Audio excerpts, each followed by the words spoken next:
Rais Salva Kiir kutoka South Sudan na Prime Minister wa Jamhuri ya Kidemokrasia ya Ethiopia. Wakati huo ilikuwa inaonekana kama ndoto kwamba tuko hapa kwenye kichaka, hapa ni msitu, kwamba tuna plan port ya bath 30 na mambo kama hayo. Lakini Mungu amejalia, ametupa umri, tumekuja kuiona ikiwa reality leo. Mambo ya maajabu. Lazima tukupongeze Mheshimiwa Rais, baada ya kumshukuru Mungu kwa juhudi zako kucommit wakati wako na resources zetu katika kuendeleza jambo hili, na pesa nyingi sana zimeingia hapa. Karibu bilioni 55 tukizungumza sasa, na bado itaendelea kujengwa. Ikiwa Mombasa paka leo inajengwa, na hii pia pesa itakuwa zikiingia kuboresha hii port paka ifike vile itafaa kufika. Mheshimiwa, ningependa kuchukua nafasi hii kutambua viongozi ambao wamekuja kututembelea siku ya leo na kusherehekea na sisi maendeleo haya ambayo tumebahatika kuyapata. Niko na magavana wenzangu kadhaa, nimeomba wasimame niwajulishe wananchi watambue. Tuko na Governor Kiptis wa Baringo, Bwana Lenkolal from Samburu, Mr. Kuti, Dr. Kuti from Isiolo, Mudhomi Njuki from Tharaka-Nithi, Captain Ali Roba, Governor of Excellency from Mandera, jirani yetu Governor Dado yuko hapa pia, from jirani Garissa, Mheshimiwa Ali Korane, from Kwale, Mzee Governor Mburia, na Governor Kingi from Kilifi wako hapa. Vile vile tuko na Governor Nderitu Muridhi kutoka Laikipia, pia amefunga hiyo safari kuja hapa. Hao wote ni stakeholders wa Lapset, because Lapset sio Lamu peke yake, ni hiyo corridor yote, na wote wataathirika. Tunatarajia kwa njia nzuri na kupata maendeleo katika hiyo sehemu ambayo mpita. Vile vile tuko na first governor wa Lamu, Mr. Isa Timami yuko hapa. Tungeinuka wote wakuone. Tuko na wajumbe County Women Rep Madam Roida Obo. Tuko na Mheshimiwa Mudhama mbunge wa Lamu West, na Senator Anwar Oloitiptip yuko pale pale. Lazima pia mzee tutambue juhudi Madam Sofia Abdi from Ijara, ama sasa ni county sawa, jirani yetu pia. Ningependa pia Mheshimiwa, kwa ruhusa yako, kutambua juhudi za first chairman wa Lapset Ambassador Mudhaura, na chairman ambaye yuko wakati huu Bwana Titus Ibui. Wote hao wamejitolea sana, pamoja na maofisa wao kina Mr. Kasuku na wengine ambao wote wamechangia kufanya jambo hili lifaulu. Mheshimiwa, tunafuraha sana. Hii ni golden chance tumepata sasa, opportunities ya watu kujiendeleza. Wale ambao wanataka kujiendeleza wataweza kujiendeleza kupitia hii mradi, itakuwa na ripple effects, uchumi utagrow. Na wale ambao wanataka fitina na mizozo nini pia watapata mizozo yao, wataendelea nao tu. Hatuwezi kosa a few of them. Lakini naamini watu wengi wanataka kujiendeleza kimaisha, and we are very grateful for the opportunity to do so. Ni sasa kila mtu atafute niche yake katika hii nafasi ambazo ziko ni nyingi sana, apate kujiendeleza kimaisha. Mheshimiwa, hii bandari itakuja na mambo mingi. Tunataka kujenga, itabidi tujenge mji mkubwa hapa, maana watu watakuja kufanya kazi na watahitaji huduma. Na sisi census tulifanya 2019, hao watu watakuja between now and 2029, they will not be reflecting in the population figures. Kwa hivyo ile equitable share yetu haitaweza kutoa huduma kwa hao watu. Tungependa serikali yako itusaidie with special allocations kufanya ile mambo ya dharura ambayo tukiendeleza tutakuwa na mji mzuri. Investors watatamani kuja kuishi hapa, watu watatamani kuja kufanya kazi hapa, ndio ipate kufana. Na singependa kuchukua wakati mwingi sana. Viongozi hapa wamesema tukuombe utupe appointment, kama ukija August tuje Mombasa tukuone, tupate kuzungumza yale mambo mengine. Kwa hayo machache, Mheshimiwa, ningependa kwa ruhusa yako nimkaribishe Waziri Ukur Yatani aendeleze program pale tumefika.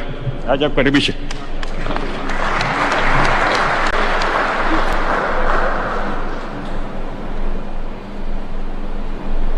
Your Excellency, our President, Honorable Cabinet Secretaries, Honorable Governors, leaders of present here, stakeholders of the port. Your Excellency, as I welcome you to the launch of the operationalization of the first part of Lamu Port, allow me to thank you sincerely for the leadership and the personal commitment you have placed in the affairs of the port.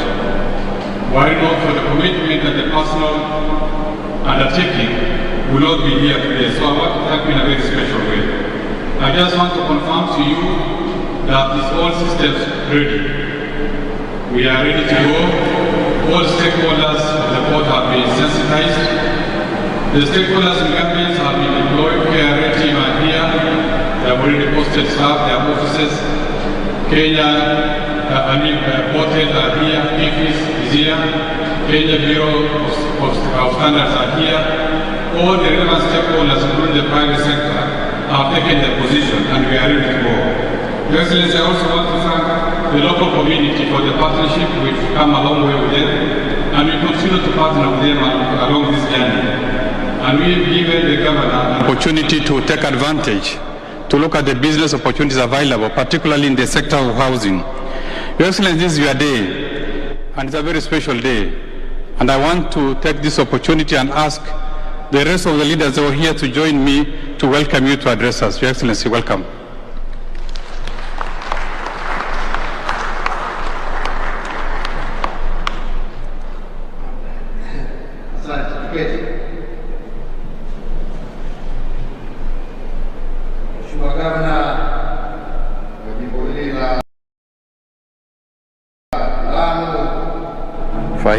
Yasin Twaha, gavana wenzako ambao wamekuja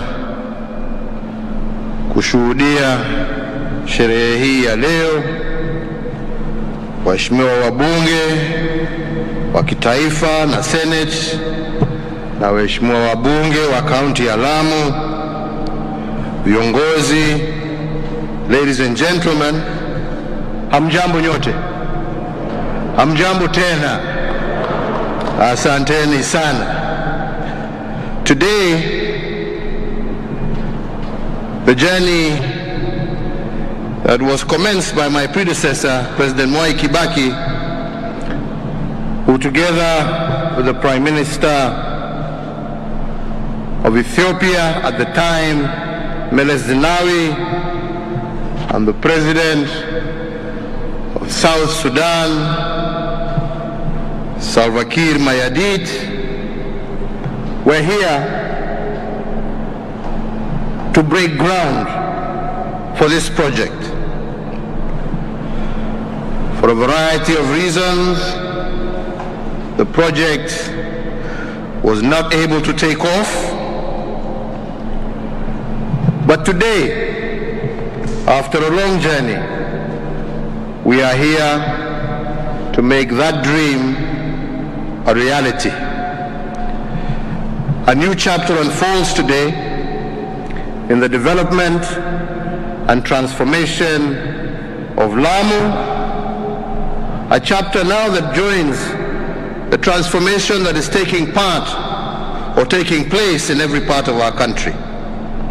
From Lamu here to Lodwar, from Namanga to Nadapal, from Meru to Mbalambala. The role of every generation in expanding the frontiers of our nation is affirmed. When I last visited the port of Lamu, I was the 9th of December last year. I was in the company of Dr. Abiy Ahmed, the current Prime Minister of the Federal Democratic Republic of Ethiopia. And at that time, I made a commitment to Kenyans and to our neighboring countries that the port of Lamu would begin operations within 6 months. I am pleased to note that we have indeed kept our promise, and today we are officially operationalizing berth number 1, and this means that we can start receiving ships and cargo at this port, and by July, berth number 2 will be ready, and by October of this year, the last berth, which is berth number 3, shall also be operational. So this indeed is a momentous feat, and it marks an important milestone towards the realization of our key objective of Vision 2030 to transform regional economies through increased trade, integration, and interconnectivity. As a critical pillar of the Lamu Port South Sudan Ethiopia transport corridor, this port will connect South Sudan, Ethiopia, and Kenya. Eventually, the objective under the African Union is to connect northern Kenya to the middle belt of Africa, which runs from Dakar in Senegal, that is in the west of our continent, to where we are today, Lamu, in the east of our continent. Ladies and gentlemen, Lamu Port is strategically located at the middle of major shipping routes, and therefore its operationalization will enable us to begin and to realize long-cherished goals of opening up northern Kenya to international trade. Indeed, fortifying our position as a major gateway to Africa and harnessing the economic potential of this historically underserved region. With one of the deep water harbors on the east coast of Africa, Lamu Port has the potential to become a premier transshipment hub for all cargo destined for the continent. Furthermore, Lamu now joins the port of Mombasa as being a key entry and exit point of cargo deep into and out of Africa's hinterland. Ladies and gentlemen, every day the clock resets and with it comes a new dawn. With every sunrise comes new opportunities, but also new challenges. Daybreak manifests new hope and new beginnings, offering us the opportunity to ask ourselves, what can we do better and what new ground can we break so as to expand the possibilities of our motherland, Kenya. As we witness this operationalization of the port, I remember some doubting Thomases who questioned its viability and wondered if we would ever be utilized, wondering whether it would ever be built. They can stop wondering. We are here. And those who doubt its viability, just as they doubted our ability to build it, will also be put to shame. We have many examples from our history as a country which give me confidence that this port is an investment that will fully deliver on its promise. And let me just share two examples from the transport and logistics sector. In March of 1978, when only about 50,000 passengers a year passed through Embakasi Airport in Nairobi, President Kenyatta opened the 2.5 million passenger per year international airport, the Jomo Kenyatta International Airport. Many people were skeptical about the viability of the new airport, terming it a white elephant. However, in no time, the airport became an important regional hub for both passenger and freight traffic, and 42 years later, JKIA was handling 7 million passengers a year before the COVID pandemic hit, and now is ripe for major new expansion. Similarly, in 1978, amid strong opposition from petroleum industry players. Kenya constructed its first 14-inch diameter petroleum pipeline from Mombasa to Nairobi, covering 450 kilometers. 30 years later, in 2018, to cope with increased demand, a second new Mombasa-Nairobi pipeline of 20-inch diameter was constructed. A second pipeline and a third one have been constructed between Nairobi and Eldoret and between Nakuru and Kisumu, respectively, to handle the fast increasing volume of traffic in petroleum products. Today, the Kenya Pipeline Company is one of the most important assets of our nation. It makes major contributions to the economy and to the national exchequer, thanks to the foresight of our forefathers. These are just two examples, clearly demonstrating that to achieve our national development goals and to meet the aspirations of our entrepreneurial and industrious people, our vision needs to be bold, ambitious. Pole sana, kila mtu na mambo yake. Bold, ambitious, and clarity of vision that Kenya requires to become a prosperous, newly industrialized middle-income country by 2030. Ladies and gentlemen, this port and the Lapsset corridor constitute an integral part of the broader connectivity that the government is establishing through the Kenya Transport and Logistics Network, known as the KTLN. The KTLN seeks to seamlessly link to our ports through railways and pipelines.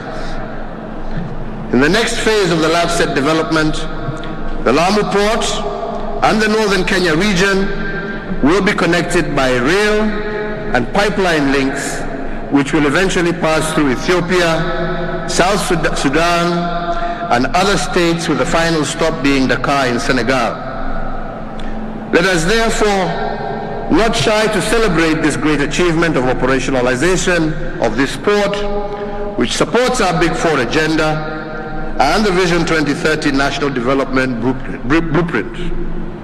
It will position Kenya's economy strategically in both the new Africa Continental Free Trade Area and in global trade, providing our economy with a major stepping stone as we seek to build back better post the COVID-19 pandemic.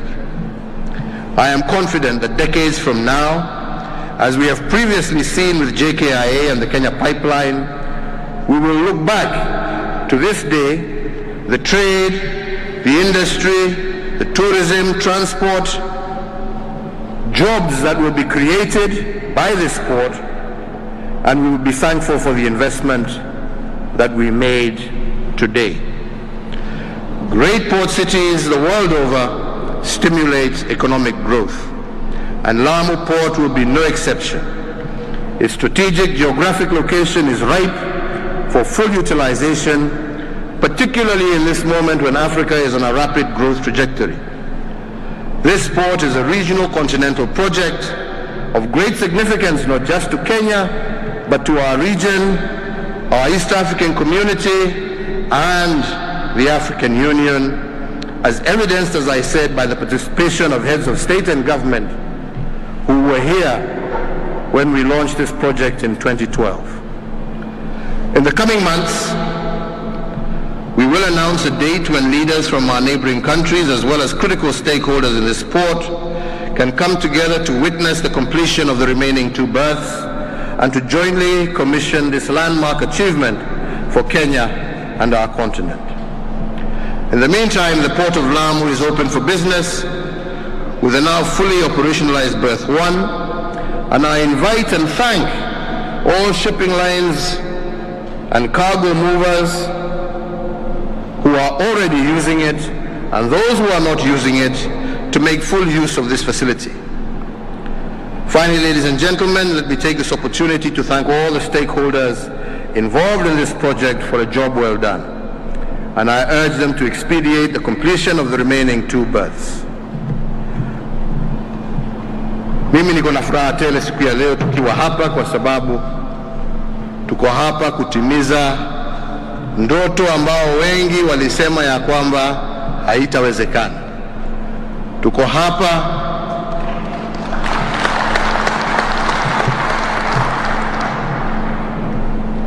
kuanzisha hii berth ya kwanza ya port yetu ya Lamu, ambaye haitaleta maendeleo tu hapa Lamu, lakini na vile mumeona tukiwa pamoja na viongozi wengine ambao watafaidika, viongozi kutoka upande ya Turkana kuja Isiolo, Samburu, Meru, Dharakaniri, Garissa, Mandera.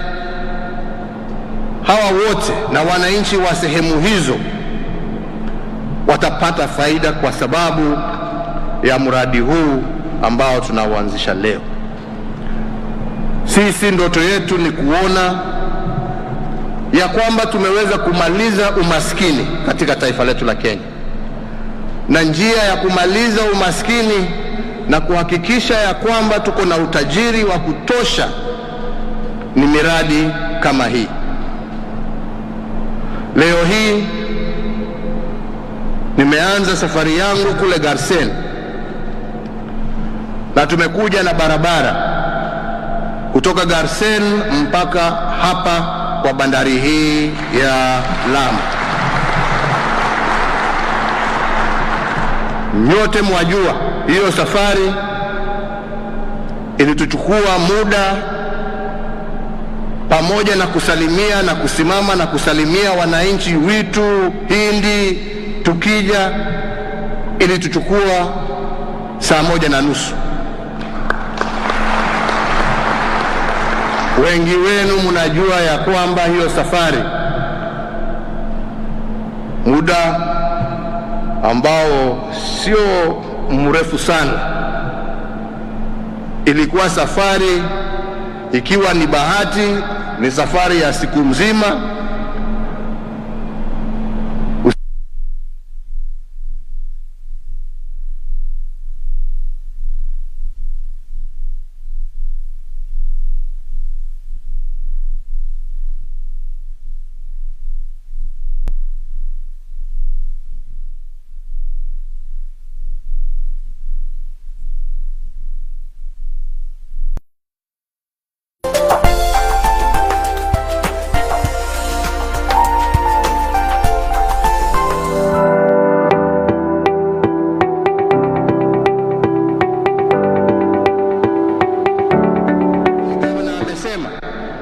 Kwa sababu ya bandari hii, mji huu wa Lamu utahitaji mambo mengi.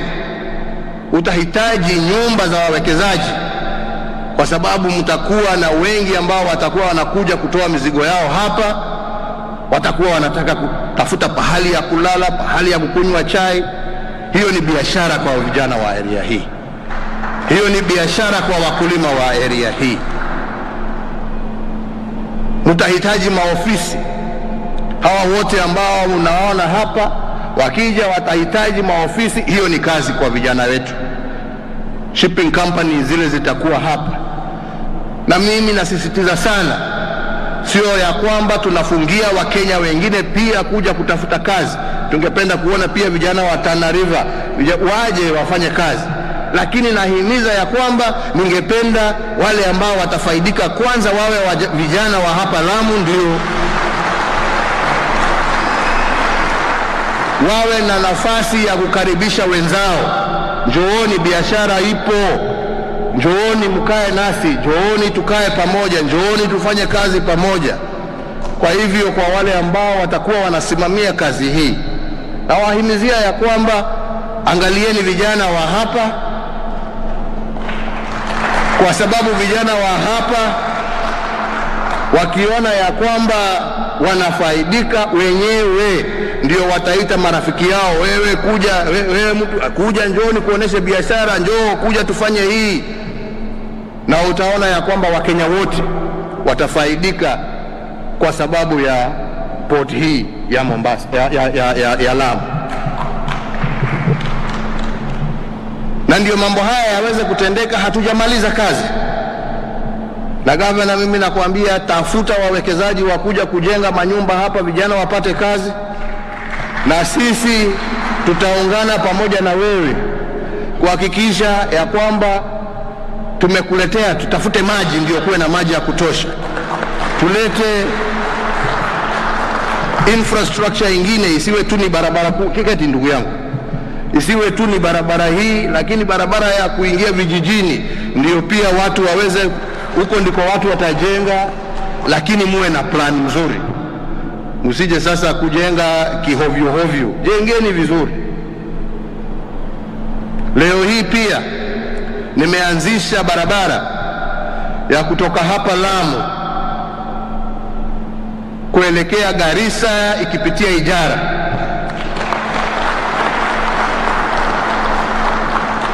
Chapter 1 ya barabara hiyo, phase 1 rather, itakamilika mwaka ujao. Mwaka ujao watu wataweza kutoka hapa Lamu na kufika Garissa kwa muda mchache mno. Hiyo ni biashara kwa wenzetu wa Lamu, lakini hiyo pia ni nafasi ya wenzetu wa Garissa, wenzetu wa Mandera, wenzetu wa Samburu, wenzetu wa Laikipia kusafirisha ng'ombe zao, zinakuja zinapokea hapa, wanaenda kuuza huko nje za nje,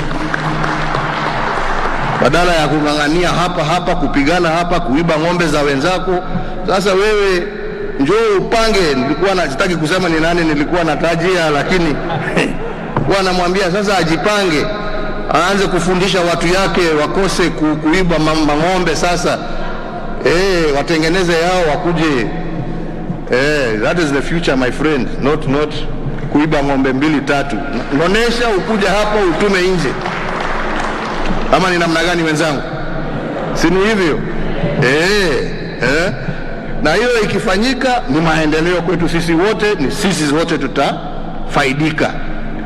Pia katika huo ujenzi wa hiyo barabara tutajenga barabara zingine za kuimarisha usalama wa area hii. Tutajenga hiyo barabara ya kutoka hapa Lamu mpaka Kiunga. Hiyo itasaidia sana wananchi wa area hiyo, na pia itatusaidia kwa usalama. Na mambo haya tunafanya ndio vijana wetu waweze kufaidika, kwa sababu vijana, anataka niwaambie kwa uhaki, hamtafaidika kwa maneno, mtafaidika kwa kazi. Na tuna imani na amani ya kwamba miradi hii yote ikiisha, nafasi za kazi zitakuweko. Nafasi za kazi zikiweko, itatusaidia pia kwa usalama, itatusaidia pia kupigana na mambo ya madawa za kulevya, kwa sababu mambo haya yatendeka kwa sababu vijana wanaona hawana lolote lingine lile la kufanya. Miradi hii itatusaidia kupambana na mambo haya ya madawa ya kulevya, kupambana na mambo haya ya uhalifu, kwa sababu sasa vijana wako na kazi ambaye ni secure, ambaye ni nzuri, ambaye anaweza kulisha. Hata akienda nyumbani kwa mama amefurahi kwa sababu wamekuja na kitu, watoto wamefurahi kwa sababu wako na uniform mpya. Hiyo ndio maendeleo tunataja, ama ni namna gani? Ama mwasemaje jameni? Na nyinyi pia mjue ya kwamba kati yetu kuna wale ambao hawafurahii maendeleo, kwa sababu maendeleo yawaondolea zile kazi za uhalifu wanafanya. Ni jukumu yenu wenzangu kusaidiana na maofisa wa usalama kuhakikisha ya kwamba tumeng'oa hawa wachache wahalifu, watoke kati yetu na vijana wetu, kwa sababu tusiseme ni kazi ya polisi. Hakuna mhalifu ambaye hana dada ama ndugu. Hakuna mhalifu ambaye hajazaliwa na baba na mama. Kumaanisha nini? nyinyi wakaaji mkikubali kuungana pamoja na maofisa wa usalama, hawa watu hawatakuwa na nafasi ya kuja kutuharibia kazi. Na ndio maendeleo hayo. Ukiona mtoto anaelekea mbali, wacha tuwe na usalama, wacha hii maendeleo ifanyike, ndio ufaidike, badala ya kukimbizana na polisi. Uwe unaenda kazi zako, unakuja unastarehe jioni, unafurahia familia yako, badala ya kuingiana na hii magaidi ambao hujui kama leo uko hai, kesho uko hai. Sasa hiyo ni kazi gani jameni? Tuachane wenzangu na tusaidiane. Mtasaidia sisi? Mtatusaidia? Na ndio sasa tuweze kuwa na nchi ambayo iko na amani na iko na maendeleo. Kwa hivyo wenzangu, mimi sitaki ninene zaidi ya hapo. Yangu tu ni kusema furaha ni mingi. We are very happy. Na mimi sina shaka ya kwamba kwa sababu huu umeisha, wale nilikuwa naita doubting Thomases walikuwa wanasema hauwezekani, kwa sababu mradi huu umeisha, kwa sababu tayari hizo barabara ambazo nawaambia zimeanza kufanyika, yale mambo watu walikuwa wanasema haiwezekani. Hata yale mafuta yetu ambayo inalala kule Turkana, sasa wale ambao walikuwa wanataka kufanya kazi hiyo, mimi sina shaka wataanza kuamkia, kwa sababu wameona ya kwamba sisi kama taifa tuko committed kutimiza yale yote ambayo tumetenda. Na hiyo mafuta ikipitia hapa, hiyo ni kazi kwa vijana wa Turkana, kwa vijana wa Isiolo, kwa vijana wa jameni, wacha nimeongea kutosha.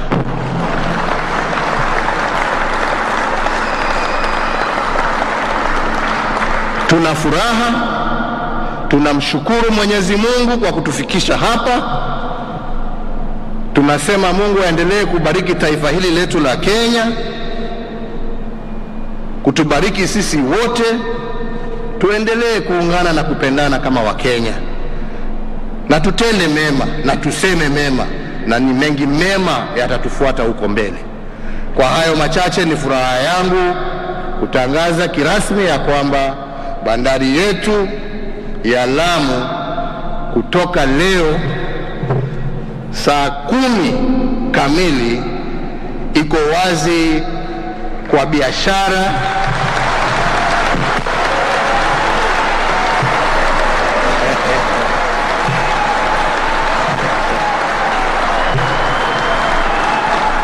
na tunakaribisha wawekezaji, tunakaribisha wenye meli, tunakaribisha wafanyabiashara kutoka kila sehemu ya dunia waje watumie hili bandari na waweke hela zao hapa. Pamoja na wao tujenge Lamu, tujenge Kenya yetu. Na mimi sina shaka leo hii pia ni huo mwanzo wa kuhakikisha ya kwamba ile lugha ya marginalization, ya kwamba kuna sehemu za Kenya ambazo zimesahaulika, hiyo tumeanza kuziba.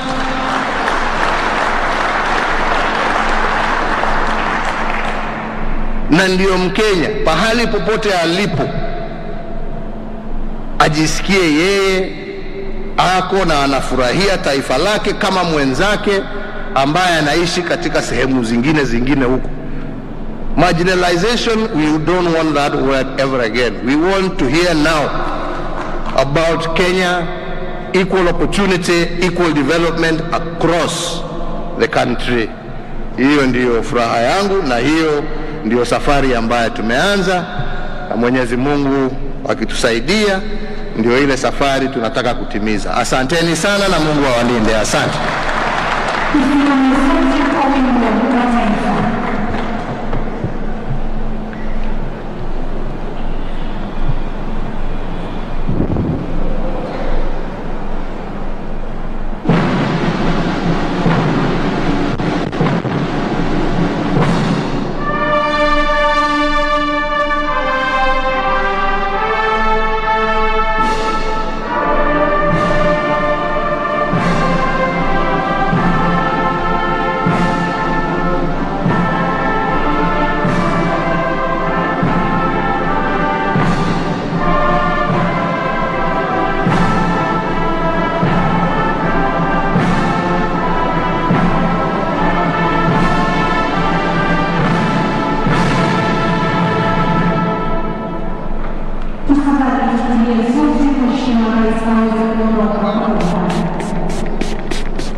Kenyatta ameweza kuzindua rasmi bandari ama operesheni katika bandari hii ya Lamu. Ameweza kukamilisha na kwamba mwendo wa saa 10 kamili alikuwa ameweza kutangaza rasmi kwamba bandari ya Lamu imeanza kutekeleza operesheni zake. Bandari hii kwa sasa inaingia katika ile ligi ya zile bandari kubwa zaidi ulimwenguni, na pia vile kuweza kupokea meli kubwa zaidi, na kuonyesha kwamba kwa sasa taifa la Kenya lipo huru kufanya biashara kama mataifa mengine ya nje.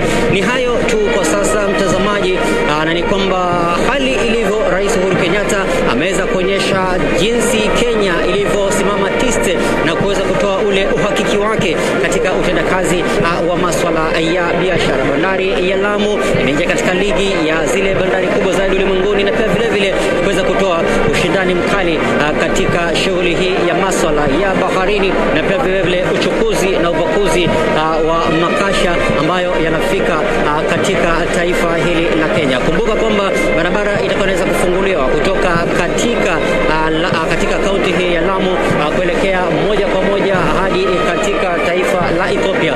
Vile kutakuwa na lile bomba la mafuta kutoka katika taifa la Kenya kuelekea hadi katika taifa la Sudan Kusini. Na pia vile kumbuka kwamba meli zingine mbili tayari zimeweza kung'oa nanga hii leo.